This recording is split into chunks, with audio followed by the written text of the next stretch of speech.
God is love. This is what we hear in our second reading today. God is love, St. John tells us. Not only that God is loving, though he certainly is that, but there's something about love that is at the very essence of who the Almighty Creator God is. And this is revealed to us, especially in and through Jesus Christ. That in God's oneness is a communion of love. Well, whoop-de-doo. What is this? Why does this matter? Sometimes when we conceive of God creating the world, why did God create at all? Sometimes we think it's because some people say, well, God was just floating out there in space and was kind of lonely and bored and sad, and so he needed friends, so he had to make us, and here we are. But that's not really the Christian view of who God is. That God is total and complete in and of himself. Total, complete love, fullness of life, of reality, of existence, communion of love. And within God's oneness is a communion of persons, Father, Son, Holy Spirit, lover, beloved, and love in between. That God doesn't need us to feel anything in him. At first that can sound sad, Well, I want God to need me. But this is actually good news, and here's why. Because it means then God's creation of us wasn't to selfishly satisfy something in him, in God's self, but rather is a pure, total, selfless act of love, of selfless, generous love. You see, the very nature of love itself is to overflow and to give life. So God created us, loved us into existence so that he could love us. You were loved into existence by God to be loved. This is the meaning of life, to be loved. You were loved into existence by God for the sake of being loved. That's why you're here. And in fact, then God carved into the human heart, into the human soul, a void, an infinite void, so that we could be vessels, receptacles of that infinite divine love he desires to pour out into us. You were loved into existence by God for the sake of being loved, that he delights and rejoices over you and wants to pour out his love into us and made a hole, an infinite void in us to receive that love. But, as fallen, sinful human beings, we often close ourselves off to that love. That we don't allow God to fill that void. And when we don't allow God to fill that infinite void that he was made to fill, as human beings, we'll use anything and everything else to try and fill that hole in our soul. You name it, people try and use it to fill the void. Money, success, reputation, fame, notoriety, drugs, alcohol, power, honor, pleasure, and the list goes on. But of course, none of those things ultimately satisfy. They may satisfy temporarily, make us feel filled, but ultimately we'll be left feeling more empty or desiring for more and more. And even, we have the tendency then to use other people to try and fill the void in us. Which means even the best of human loves can become tainted with a selfish inclination. That I'm using others to fill the void in me.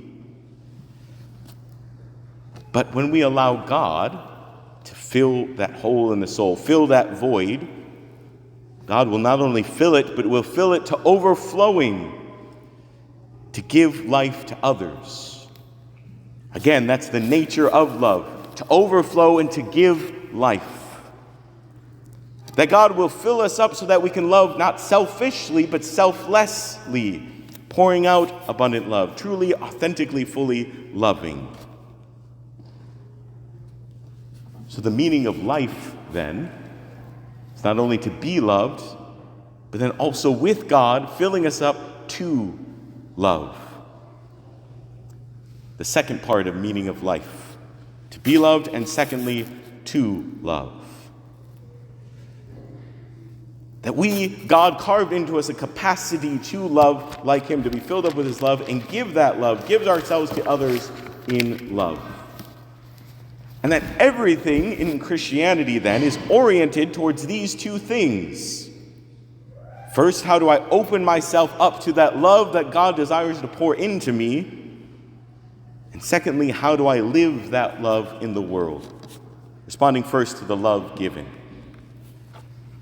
That all the teachings of our faith on morals, what is right and wrong, it's not just a bunch of rules, but it's really responding to the question, how do I love? So thus, before we hear a moral teaching of Christianity that we are tempted to simply dismiss, we first have to ask ourselves the question, how is this actually a call to love more fully, more deeply, more completely, more selflessly, more courageously everyone around me? So there's that general call to love, morality, but then there's that particular call. That is our vocation. The thing that God calls us to, the particular ways, the particular people around us whom we're called to love. To give ourselves as a gift. Because that's what God made us for. That outpouring of love is everything in me is intended to be oriented towards self-gift. All the energies in us, our body, our mind, our heart, and soul, that's what God designed it for.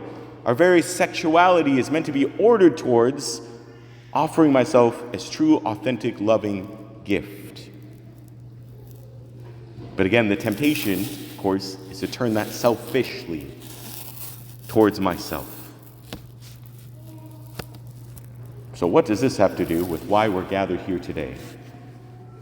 Well, everything. With Kate and Mike, as you're gathered here today, is coming to that place of this particular call of response to God's love. How do you give yourselves as a gift, and in a particular and concretized way, as a gift to each other? The vows that you'll make today are not about what this person will do for me. We often want to make them about us. I will love and serve and honor you as long as you still make me happy, right? Or I will love and serve and honor you as long as you're whatever. As long as you still look this good, you know? Hate to break it to you, Kate, Mike won't always look this good, you know? But there it is. But the vows are not, I will love and serve and honor you until such and such a date. It's, I will love and serve and honor you all the days of my life. Period, full stop, no asterisks, no footnote, no appendix. I will give myself a gift. And the promise is not that you will love me, but the promise is I will love you. I will love and serve and honor you. For better or for worse, sickness and health, all the days of my life. No footnote, no exception. Now, certainly, when the rubber hits the road and the reality of that, it's not always easy.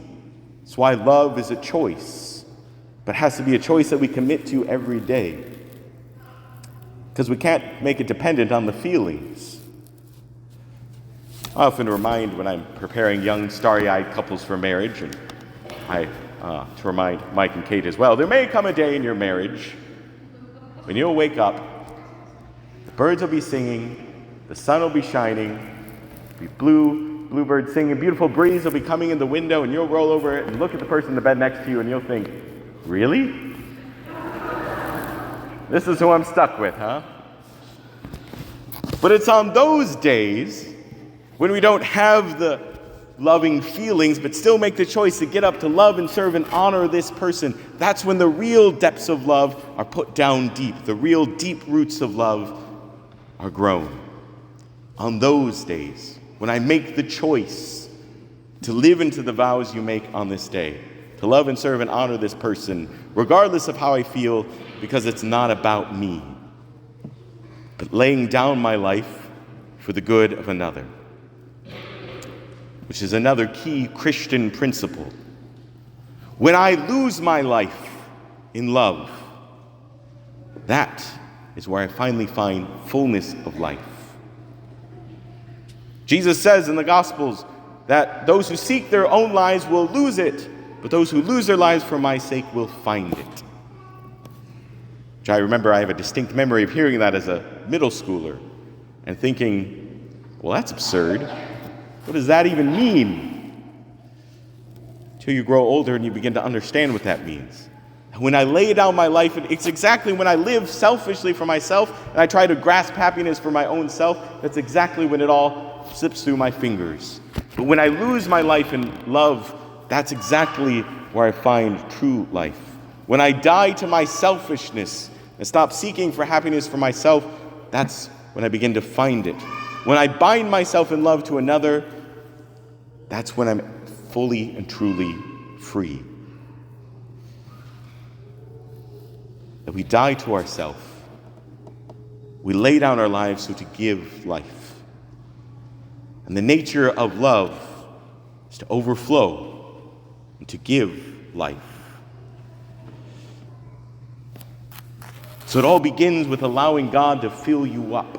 Fill the hole in your soul, the void in your soul.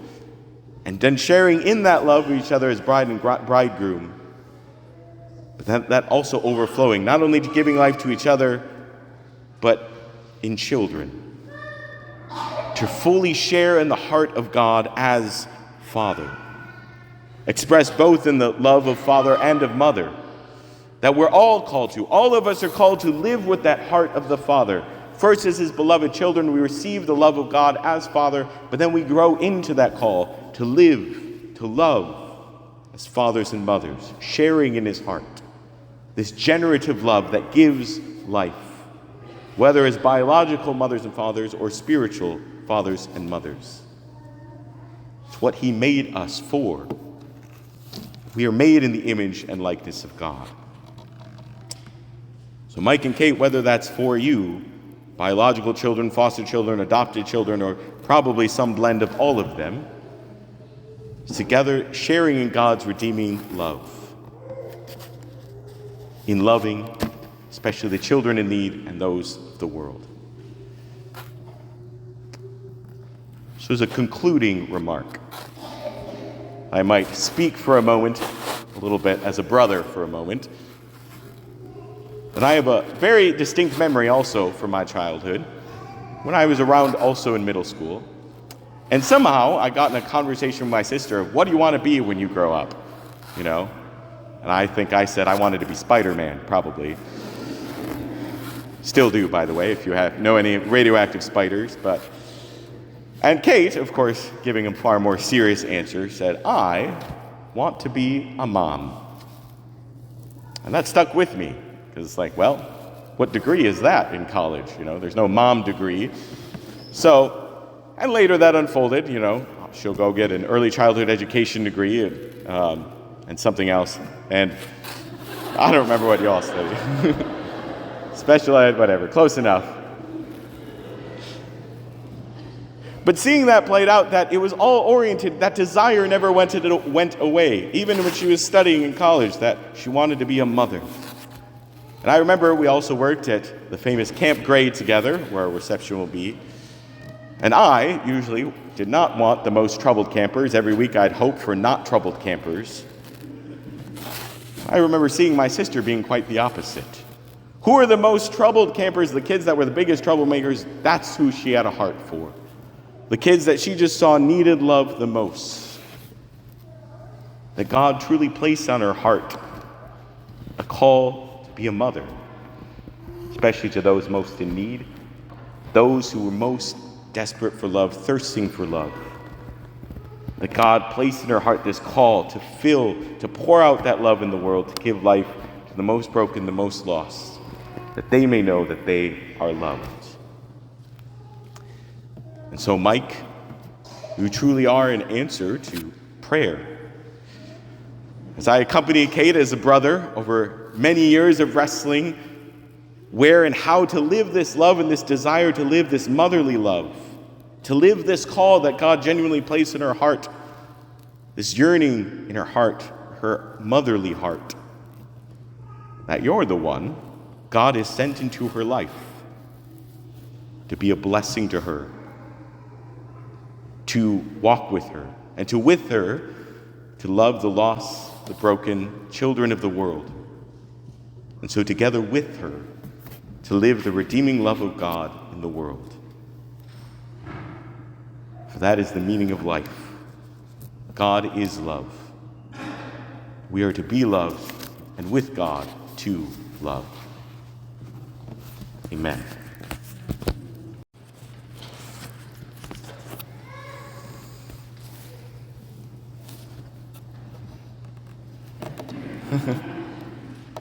God is love. This is what we hear in